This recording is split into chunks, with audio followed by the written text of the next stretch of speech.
इस धरती पर एक जंगल था, जंगल कटा तो शहर बना, शहर हुआ तो राजा बना, राजा हुआ तो नगर बना, नगर हुआ तो नागरिक थे, पढ़े लिखे थे, जागरूक थे अपने राजा से। दिन रात वो कहते एक ही बात, के वो कहाँ गया जंगल, के वो कहाँ गया जंगल, के वो कहाँ गया जंगल। नमस्कार, VOU न्यूज में आपका स्वागत है। मैं हूं आपके साथ श्रेया बंस।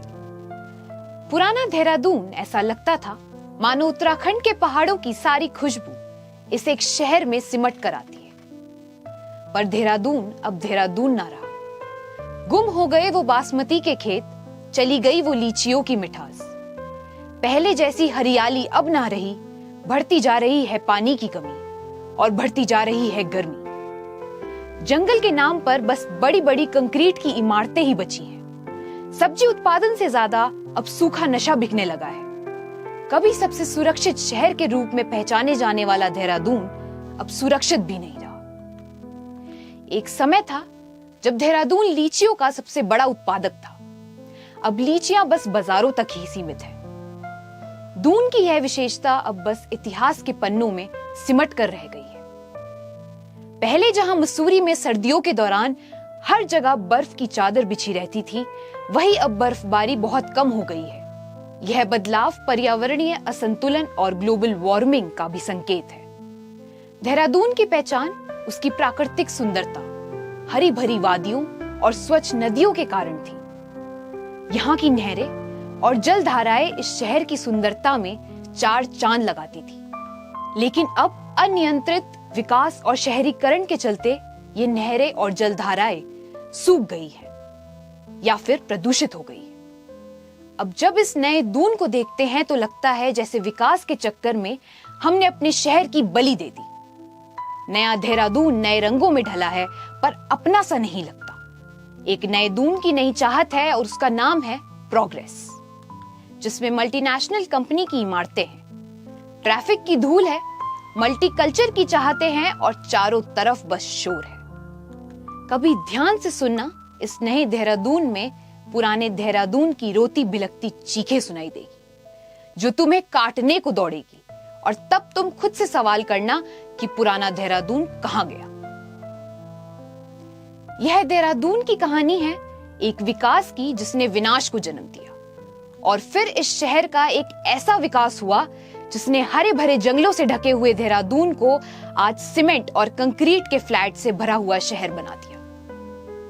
हाल के वर्षों में देहरादून को शिक्षा हब के रूप में तेजी से विकसित किया जा रहा है, जिसके कारण यहाँ बड़ी संख्या में विद्यार्थी आ रहे हैं। इस तेजी से हो रहे विकास ने देहरादून की प्राकृतिक सुंदरता और पर्यावरण को गहरा नुकसान पहुंचाया है। जंगल कटने लगे हैं, देहरादून की हवा में जहर खुल गया है।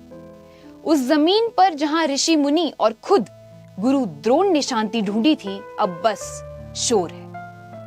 सरकार ने अपने नए दून और स्मार्ट सिटी का सपना तो साकार करा, और वादे के अनुसार विकास तो दून का हुआ, पर कुछ इस तरह से। 2014 में देहरादून ऋषिकेश हाईवे का निर्माण, जिसके लिए 20,000 से ज्यादा पेड़ काट दिए गए। 2015 उत्तराखंड रेजिडेंशियल स्कीम, जिसकी वजह से फिर से 5,000 से 7,000 पेड़ काटे गए।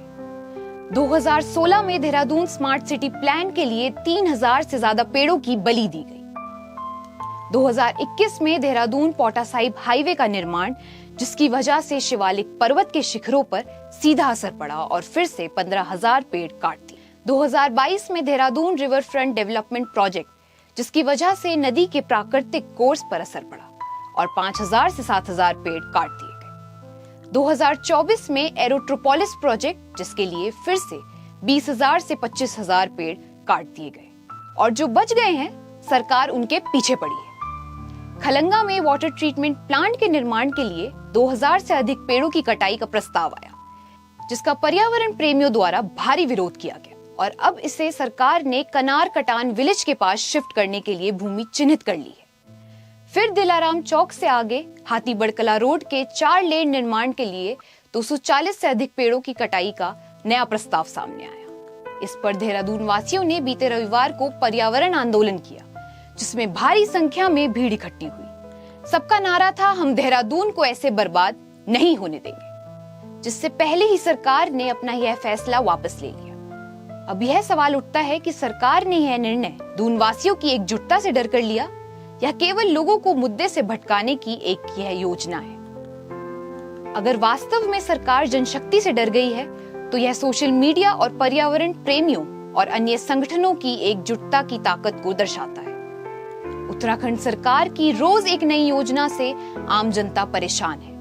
पेड़ों की अंधाधुंध कटाई से देहरादून का तापमान इस बार 43.9 डिग्री सेल्सियस के रिकॉर्ड स्तर तक पहुंच गया, जो 4 जून 1902 के बाद सबसे अधिक है। पिछले 122 वर्षों में ऐसा कभी नहीं हुआ। साथ ही साथ जंगलों में लगी आग ने उत्तराखंड के 11 जिलों को प्रभावित भी किया, जिससे 1316 हेक्टेयर जंगल जल चुका है। इन वनों की कटाई और आगजनी के कारण वन्य जीवों का प्राकृतिक आवास नष्ट हो गया, जिससे यह जानवर सड़क पर आकर आम जनता पर हमला करने लगे। पिछले 122 वर्षों में ऐसा कभी नहीं हुआ। साथ ही साथ जंगलों में लगी आग ने उत्तराखंड के 11 जिलों को प्रभावित भी किया, जिससे 1316 हेक्टेयर जंगल जल चुका है।